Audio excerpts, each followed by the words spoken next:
Bonjour, je suis heureux de vous retrouver là pour ce cours de l'école biblique locale d'Antibes sur la lettre aux Romains.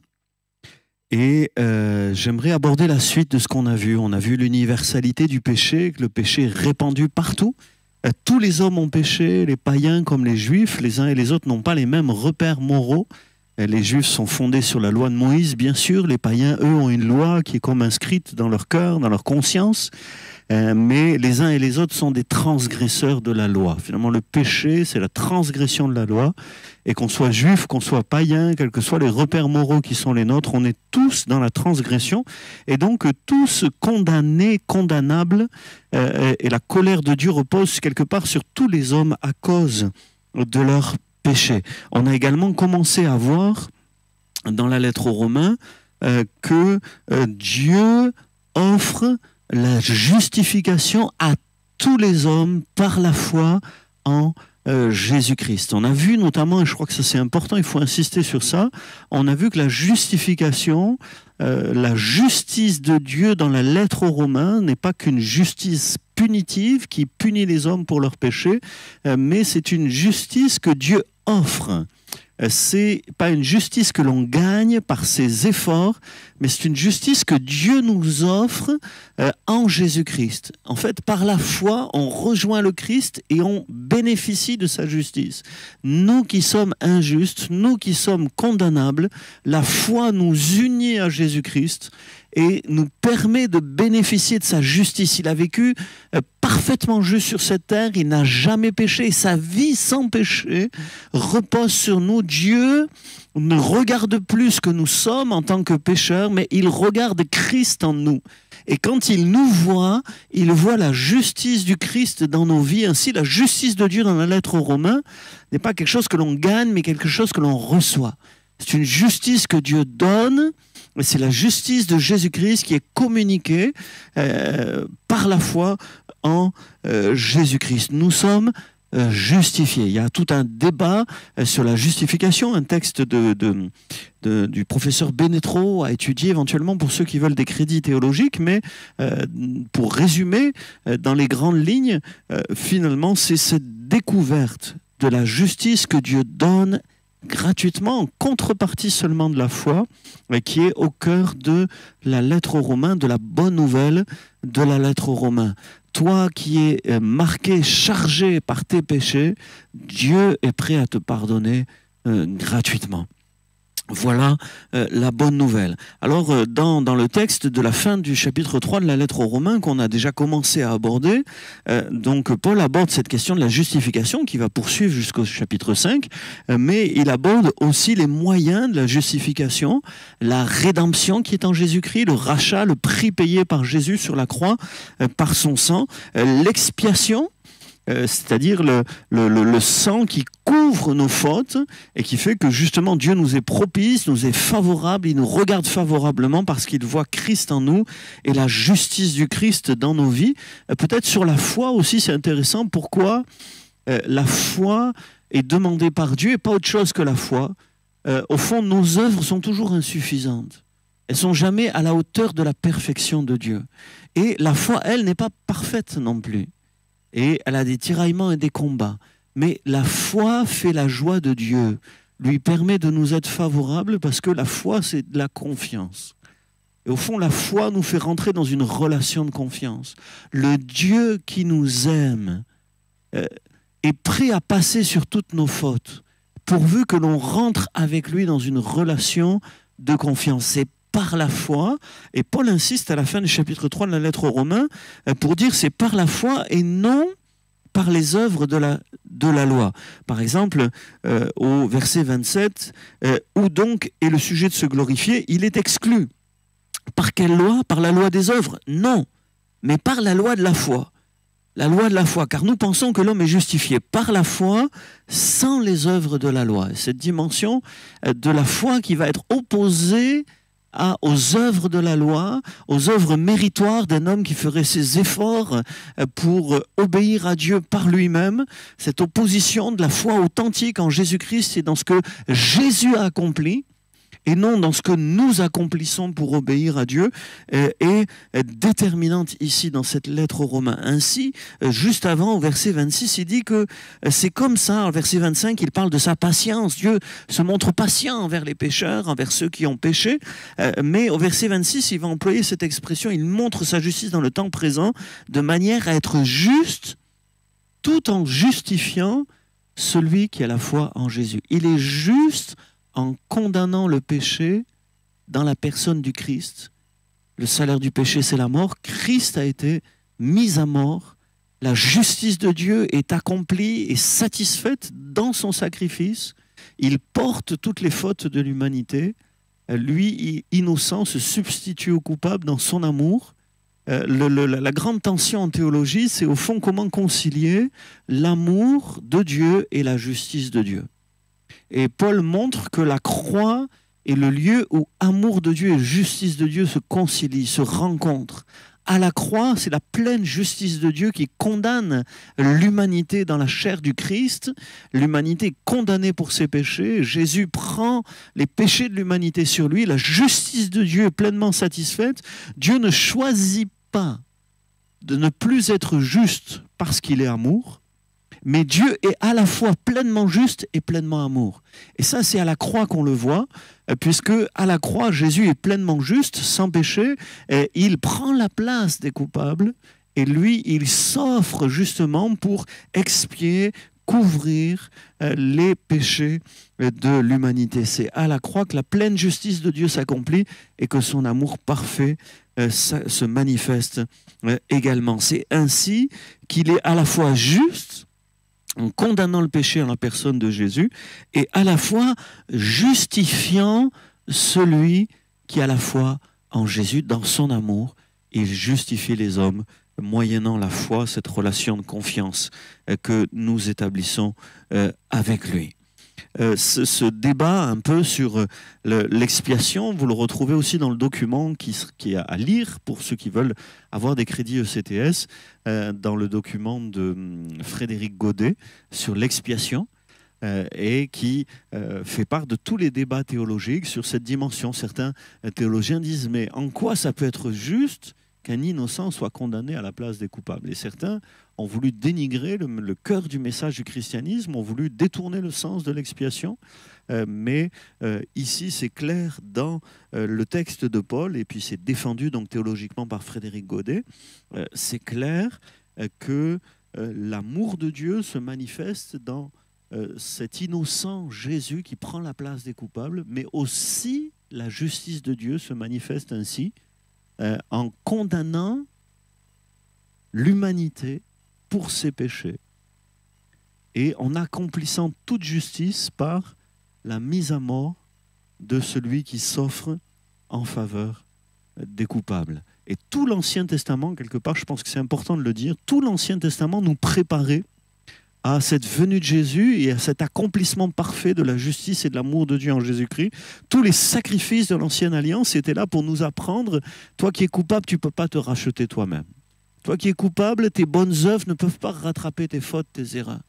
Mais tu as besoin qu'un animal innocent, pur et sans défaut soit sacrifié à ta place. Et quelque part, c'est la pédagogie de Dieu que d'avoir pendant des siècles, au travers de la Torah, de la loi, du témoignage des Juifs, donné cet enseignement qu'un innocent doit prendre la place des coupables et que c'est ainsi que Dieu se montre parfaitement juste en condamnant cet innocent à la place des coupables et en aimant les coupables au travers de ce sacrifice de l'innocent Jésus, le sauveur du monde. Et donc, je reviens à cette opposition entre la foi qui justifie et les œuvres de la loi. Et c'est une opposition fondamentale pour l'apôtre Paul, ici dans ce texte, qu'il explique au verset 29, en disant, ou bien, du chapitre 3 de la lettre aux Romains, ou bien Dieu est-il seulement le Dieu des Juifs? Ne l'est-il pas aussi des païens? Et l'idée, c'est qu'au fond, Juifs et païens ont tous le même Dieu, ont tous le même moyen d'être justifiés par la foi. Les Juifs aussi sont pécheurs, même s'ils ont la loi de Moïse, ils sont aussi condamnables, la loi elle-même les condamne, et ils ont besoin d'être justifiés également sur le même principe de la foi, et l'apôtre Paul va aborder l'exemple d'Abraham pour l'expliquer. Je vais y venir, mais peut-être ce que je voudrais dire dans ce cadre-là, c'est qu'il y a en théologie une grande opposition ou une apparente contradiction entre cet enseignement de Paul et l'enseignement de l'apôtre Jacques. Jacques au chapitre 2, et j'aimerais qu'on puisse le lire ensemble du verset 14 au verset 26, a un développement très long sur cette question de la justification par la foi ou par la loi, par la foi ou par les œuvres. Ce qui est intéressant, c'est que Paul dit par la foi ou par les œuvres de la loi. Et puis, Jacques va exprimer les choses autrement. Certains ont cru qu'il y avait contradiction. En fait, il n'y a pas contradiction.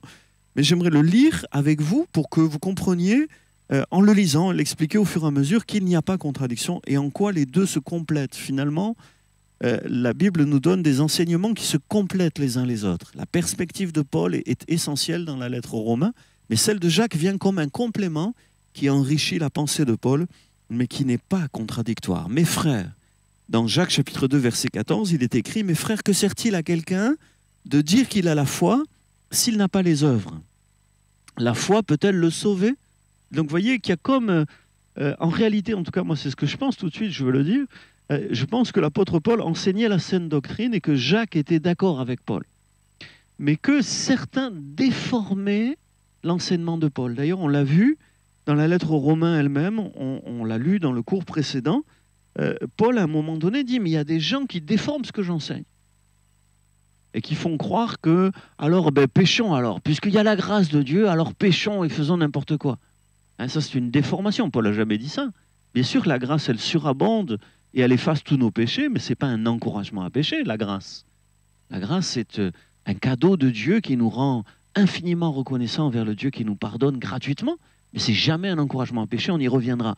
Mais donc, il y avait des déformations de ce que Paul enseignait. Et donc, moi, à mon sens, Paul et Jacques ne se contredisent pas, mais Jacques va corriger des gens qui ont déformé l'enseignement de Paul ou des gens qui diffusent un enseignement qui ressemble à celui de Paul, mais qui n'est pas celui de Paul.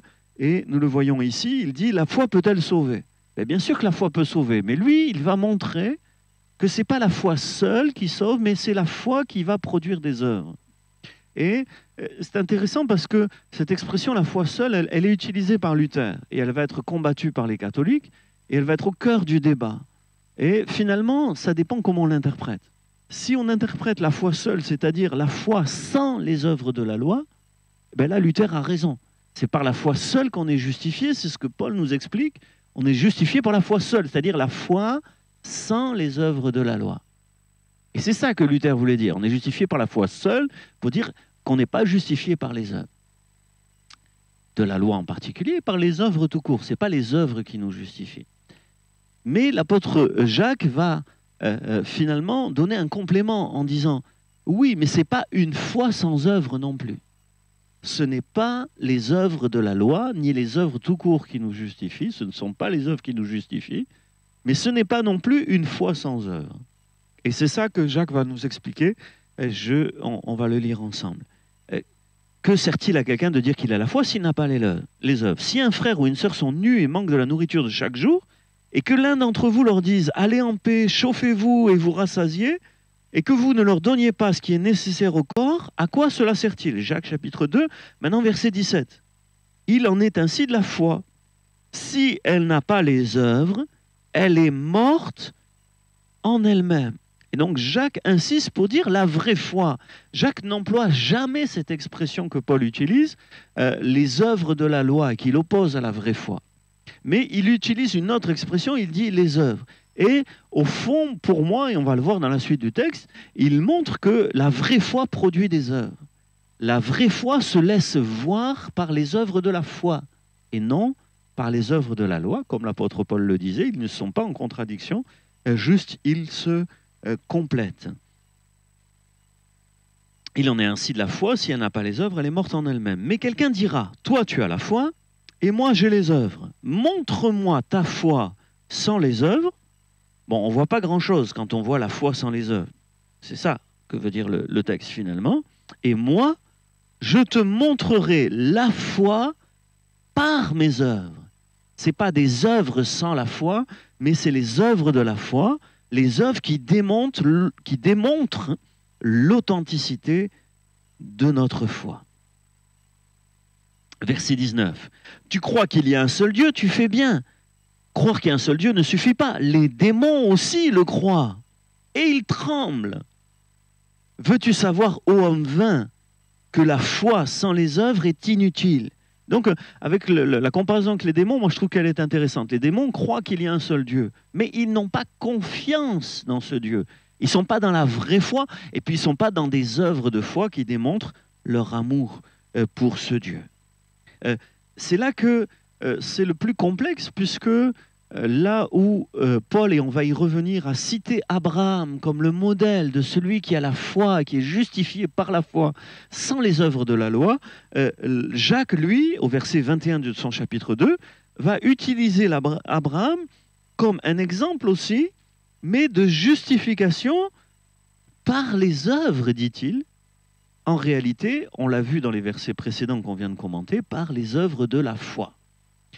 Abraham, notre père, ne fut-il pas justifié par les œuvres lorsqu'il offrit son fils Isaac sur l'autel? Alors ça, c'est très intéressant, ça renvoie à la Genèse. La Genèse qu'on va voir juste après aussi avec l'apôtre Paul, où Abraham est justifié par la foi, mais des années après, il offre son fils sur l'autel, comme Dieu le lui demande. C'est-à-dire, des années après, il démontre sa foi par son obéissance et donc par ses œuvres d'obéissance. Tu vois que la foi agissait avec ses œuvres. Donc, quand Jacques dit au verset 21, Abraham ne fut-il pas justifié par les œuvres? Il ne parle pas des œuvres sans la foi, mais il parle bien des œuvres de la foi, puisqu'il dit juste après, tu vois que la foi agissait avec ses œuvres. Et c'est ça qui est important de comprendre, c'est que la vraie foi, celle qui sauve, c'est une foi qui agit avec les œuvres. Et que par les œuvres, la foi fut rendue parfaite. Ainsi s'accomplit ce que dit l'Écriture. Abraham crut à Dieu, et cela lui fut imputé à justice, et il fut appelé ami de Dieu. Ici, on a le même texte que l'apôtre Paul cite au chapitre 4 de la lettre aux Romains, on va y revenir. La foi d'Abraham en Dieu, qui lui est imputée, on y reviendra, où la justice de Dieu est mise sur son compte, il est justifié, et c'est ainsi qu'il fut justifié. En réalité, il y a eu le moment de la justification, et puis il y a eu l'obéissance, des années plus tard, où il a démontré l'authenticité de sa foi par ses œuvres d'obéissance, mais Jacques télescope les deux, et montre que cette obéissance qu'il a démontrée des années après, c'était au fond le fruit de la foi authentique qu'Abraham avait eue des années auparavant. Vous voyez que l'homme est justifié par les œuvres et non par la foi seulement, ou par la foi seule. Ainsi, je disais qu'il y a de gros débats théologiques et des incompréhensions sur cette expression « la foi seule ». Quand Luther utilisait l'expression « la foi seule », c'était pour dire la foi sans les œuvres de la loi, comme Paul le disait. Mais quand Jacques utilise l'expression ici, c'est pour dire, mais vous voyez qu'on est justifié par une foi qui produit des œuvres et non une foi seule, c'est-à-dire une foi qui ne produit pas d'œuvres. Et donc, selon les contextes et l'intention de celui qui utilise l'expression, ça fait un débat théologique, mais pour moi, il n'y a pas contradiction, puisqu'on est toujours justifié par la foi, sans les œuvres de la loi, mais avec les œuvres de la foi qui sont la manière d'agir de la foi, c'est d'avoir des œuvres aussi. Rahab la prostituée ne fut-elle pas également justifiée par les œuvres lorsqu'elle reçut les messagers et qu'elle les fit partir par un autre chemin? Donc là, il donne aussi l'exemple de Rahab qui a eu foi au Dieu d'Israël, mais qui l'a exprimé par ses œuvres pour secourir les envoyés de Josué, donc qui exploraient la terre promise. Comme le corps sans âme est mort, de même la foi sans les œuvres est morte. Donc, Jacques est le témoin d'une foi authentique qui implique les œuvres de la foi, des actes justes, des actes d'obéissance, des actes d'amour. Mais il n'est pas en contradiction avec l'apôtre Paul, et on va reprendre l'enseignement de l'apôtre Paul dans la lettre aux Romains, qui lui insiste sur cette foi qui n'est pas appuyée sur les œuvres de la loi de Moïse, sur la pratique de la loi de Moïse, et ça c'est clair dans l'enseignement de Paul, on y reviendra certainement. Il dit par exemple à la fin du chapitre 3 de la lettre aux Romains, anéantissons-nous la loi par la foi? Loin de là. Donc cette foi que nous défendons, elle ne va pas être contre la loi, mais elle va confirmer la loi. Et comment elle confirme la loi? Et c'est là qu'il prend l'exemple d'Abraham. La foi authentique s'appuie sur les œuvres de la foi, non pas sur les œuvres de la loi, mais elle n'est pas en contradiction avec la loi. Au contraire, dans le récit d'Abraham déjà, et le récit d'Abraham dans la Genèse se trouve déjà dans la loi de Moïse. La loi de Moïse, c'est de la Genèse au Deutéronome. Donc la Genèse est dans la loi. Et dans la loi et dans l'exemple d'Abraham, on a l'exemple d'une vraie foi qui va agir avec des œuvres, comme Jacques le dit, mais qui ne va pas être appuyée sur la loi, puisque au temps d'Abraham, il n'y avait pas la loi de Moïse. Et nous lisons la suite pour le comprendre. Que dirons-nous donc qu'Abraham, notre père, a obtenu selon la chair? Et ça va être une thématique centrale de la lettre aux Romains, sur laquelle on reviendra aussi, cette dimension de la chair. La chair, c'est l'homme livré à lui-même. Abraham tout seul, sans Dieu, hein, qu'est-ce qu'il a obtenu selon la chair? Si Abraham a été justifié par les œuvres, il a sujet de se glorifier, mais non devant Dieu. Car que dit l'Écriture?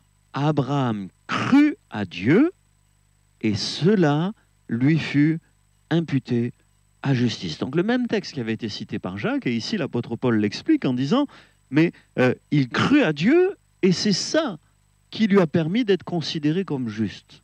La justification vient de la foi, et pas d'une œuvre par laquelle Abraham pourrait se glorifier. Non, non, non, même Abraham lui-même n'a pas sujet de se glorifier personnellement pour son salut, pour sa justification, mais, comme le dit la Genèse, il crut à Dieu.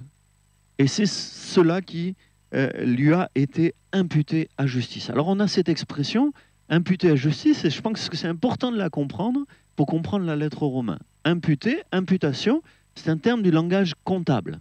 En comptabilité, ceux qui ont fait de la comptabilité, on emploie encore cette expression imputé ou imputation. Donc qu'est-ce que ça veut dire? Ça veut dire mettre sur le compte de quelqu'un. Et c'est l'image que Jésus lui-même utilisait quand il parlait du péché. Par exemple, une des versions du Notre Père dit excusez-moi, pardonne-nous, remets-nous nos dettes, remets-nous nos dettes. Hein, pardonne-nous nos offenses dans Matthieu, mais dans Luc, si je me souviens bien, en tout cas une des traductions possibles, c'est remets-nous nos dettes. Et ça, c'est tout dans toute la pensée juive, chez Jésus, mais aussi dans toute la pensée juive et chez Paul, le péché constitue comme une dette qui est trop chère que personne ne peut rembourser. Et donc, il y a imputation du péché. Le péché est mis sur notre compte comme une dette. Mais ici, le texte de la Genèse utilisait cette expression et Paul la reprend en disant « Mais Dieu efface nos dettes » et la justification a ce double effet. Non seulement il efface nos dettes, on va le voir par le pardon des péchés, mais non seulement il efface nos dettes, mais en plus il impute à notre compte, non pas à notre débit dans les dettes, mais il met à notre crédit, c'est-à-dire dans nos bénéfices, sur notre compte, il nous met sa justice à lui. Il est milliardaire, il est détenteur de la justice parfaite et éternelle, et il met sur notre compte sa propre justice.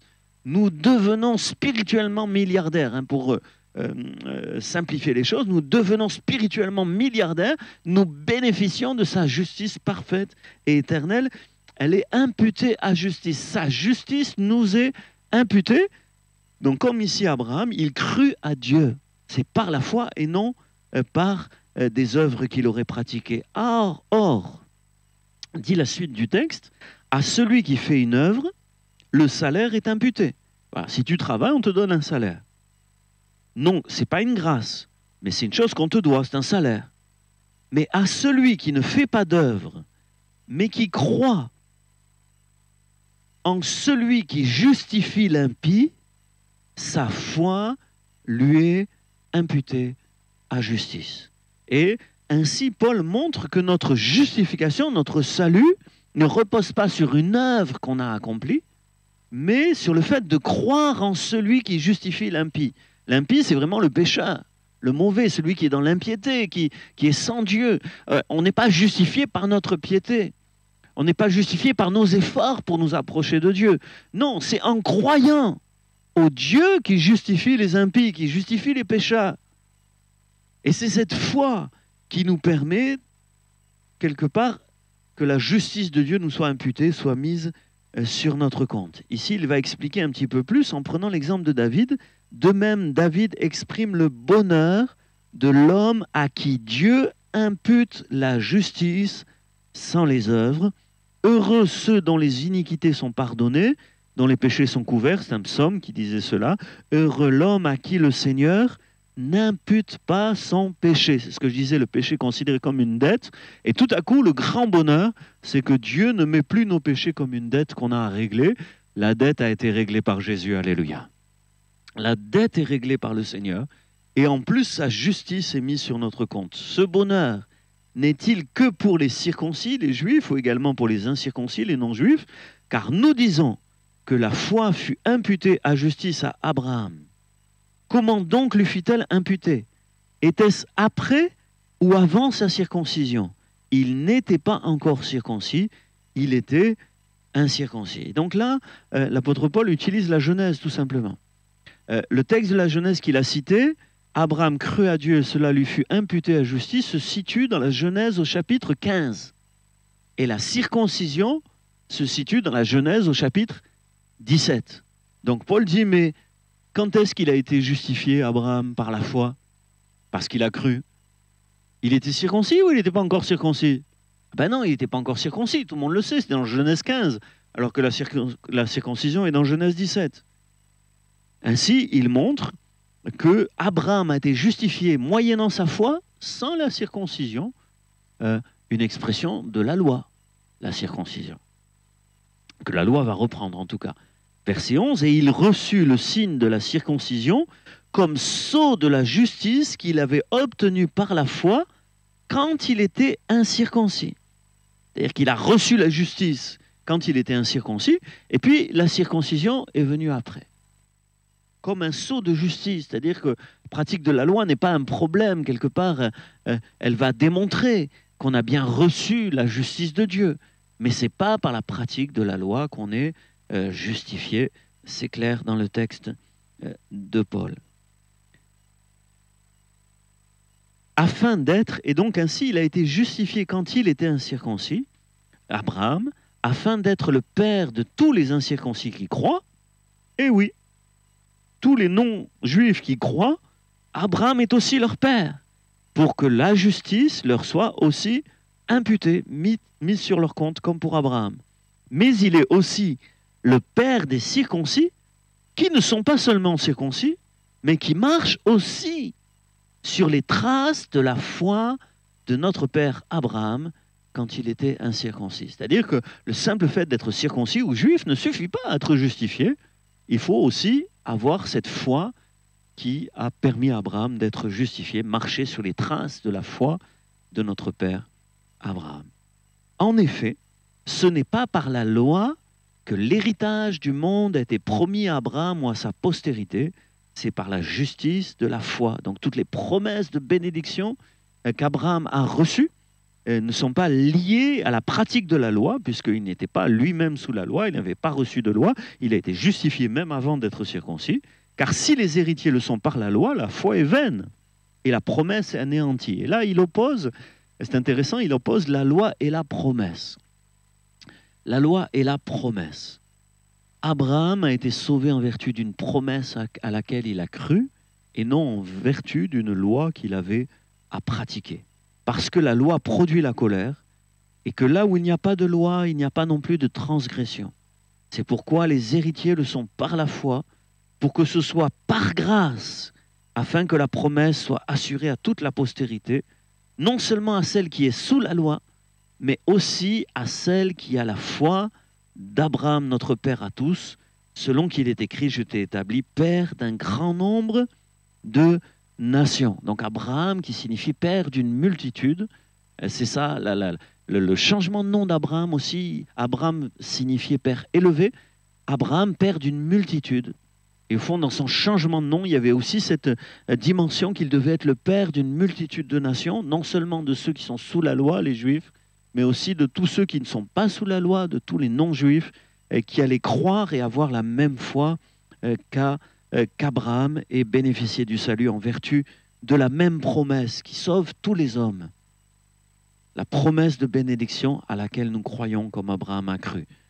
La suite du texte, selon qu'il est écrit, je t'ai établi père d'un grand nombre de nations.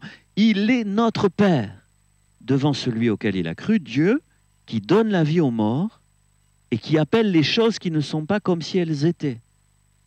Espérant, et ici il décrit ce que j'avais déjà expliqué, la qualité de la foi d'Abraham. Cette foi d'Abraham, c'est une foi simple, accessible, croire juste dans ce que Dieu dit, dans la parole de Dieu, dans la promesse de Dieu, mais c'est aussi une foi riche. Pas une foi méritoire, mais une foi riche. Et ici, la foi d'Abraham est décrite, donc je continue la lecture. Espérant contre toute espérance, il crut, en sorte qu'il devint père d'un grand nombre de nations, selon qu'il avait été dit, telle sera ta postérité. Donc comme les étoiles de la mer, comme le sable au bord, comme les étoiles dans le ciel, excusez-moi, et le sable au bord de la mer, telle sera ta postérité. Donc une promesse extraordinaire. C'est la promesse qui lui avait été faite, mais le texte dit, espérant contre toute espérance, il a cru. Parce que sa femme était stérile, il n'avait jamais réussi à avoir d'enfant d'elle. Lui-même était très âgé, il avait passé l'âge d'avoir des enfants aussi. Mais la suite du texte explique justement que sans faiblir dans la foi, il ne considéra pas que son corps était déjà usé, puisqu'il avait près de 100 ans, et que Sarah n'était plus en état d'avoir des enfants. Alors ici, il y a une variante textuelle, vous le retrouvez dans mon commentaire de la lettre aux Romains, qui n'est pas inintéressant d'expliquer, je me permets de l'expliquer. Cette variante textuelle, c'est que soit le texte dit « il ne considéra pas que son corps était déjà usé ». C'est-à-dire qu'il a volontairement refusé de considérer les choses humaines qui l'empêchaient d'avoir un enfant. Mais la variante textuelle, c'est « il considéra son corps déjà usé ». C'est-à-dire qu'il n'a pas fait l'autruche, il n'a pas mis la tête dans le trou, il n'a pas fait comme si ça n'existait pas, comme si les problèmes n'existaient pas, mais il les a regardés en face. Il a considéré que son corps était déjà usé, mais, verset 20, il ne douta pas par incrédulité. C'est-à-dire qu'il a été capable de regarder en face les difficultés et de ne pas douter quand même. Donc voilà, les deux c'est des variantes textuelles, ça veut dire que dans le texte original, c'est pas clair, ça peut être l'un ou l'autre. Mais les deux sens sont très riches. Il ne considéra pas, ça veut dire que volontairement, il choisit de ne pas donner trop d'importance à ces choses, aux difficultés. Et la foi authentique, c'est ça. C'est une foi qui volontairement refuse de donner trop d'importance aux difficultés, elle donne plus d'importance aux promesses de Dieu. Mais la variante « il considéra » est aussi très intéressante. Ça veut dire qu'il n'a pas fait comme s'il n'y avait pas de difficultés, mais il a maintenu sa foi malgré les difficultés. Les deux variantes sont intéressantes. Il ne douta pas par incrédulité au sujet de la promesse de Dieu, mais il fut fortifié par la foi, donc la foi lui a donné une force, donnant gloire à Dieu. Ayant la pleine conviction que ce qu'il promet, il peut aussi l'accomplir. Il peut donner la vie à ce qui est mort, il peut appeler à l'existence ce qui n'existe pas, il peut faire naître un enfant d'une femme qui était stérile. C'est pourquoi, c'est-à-dire il a la pleine conviction que ce que Dieu promet, il peut aussi l'accomplir. Et c'est ça qui est intéressant. Et c'est ça qui est important, je pense, dans la foi d'Abraham, qui est un modèle pour nous. Il y a des promesses de Dieu, on fait confiance à ces promesses parce qu'on sait qui est Dieu. Dieu est celui qui a le pouvoir de faire ce qu'il dit. Et même si ce qu'il dit se confronte à des difficultés, ce qu'il dit est au-dessus de toutes les difficultés parce qu'il a le pouvoir, il a la puissance de faire ce qu'il dit, ayant la pleine conviction que ce que Dieu promet, il peut aussi l'accomplir. C'est pourquoi cela lui fut imputé à justice. Et donc Paul revient sur cette imputation de justice, sur la foi qui justifie, et bien cette foi qui justifie, c'est cette foi d'une telle richesse qui refuse de se laisser arrêter par les impossibilités, mais qui croit jusqu'au bout aussi. Et on rejoint la pensée de Jacques. Jacques avait pris l'exemple du sacrifice d'Isaac. Ici, l'apôtre Paul prend l'exemple d'Abraham qui croit que sa femme va pouvoir enfanter malgré les impossibilités humaines. Mais dans les deux cas, on a la même pensée d'une foi riche, d'une foi qui va agir en conformité avec ce qu'elle croit. Cette foi qui est imputée à justice, ce n'est pas une simple croyance, mais c'est une confiance profonde dans les promesses de Dieu, dans la puissance qu'il a de les accomplir. Amen.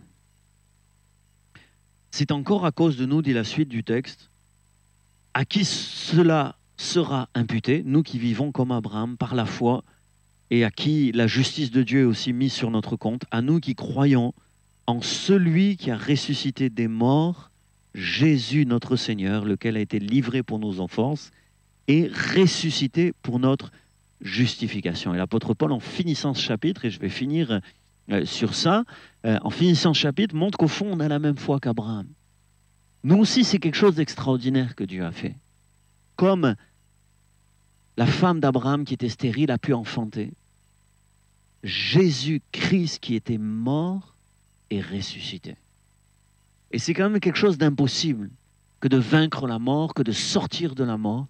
Humainement, il y a beaucoup d'impossibilités. Mais ce que Dieu avait promis, il l'a accompli. Jésus-Christ est ressuscité. Notre foi, comme la foi d'Abraham, elle croit à l'impossible. Elle croit au miracle de Dieu, elle croit à la puissance de Dieu, elle croit à l'accomplissement des promesses de Dieu. Dieu l'avait promis, Dieu l'a fait, dans Ésaïe 53 notamment, celui qui devait justifier les hommes et qui allait se sacrifier en portant nos péchés, verrait une postérité, aurait un avenir, une vie après sa mort. Alors qu'il était mis à mort pour les péchés de son peuple, il avait un avenir après sa mort. Prophétie qui annonce sa résurrection. Cette promesse s'est accomplie en Jésus-Christ. Nous y croyons et nous aussi. Quelque part, on est justifié comme Abraham par cette foi en les promesses de Dieu qui s'accomplissent. Il est mort pour pardonner nos péchés. Il est ressuscité pour nous transmettre sa justice. Amen.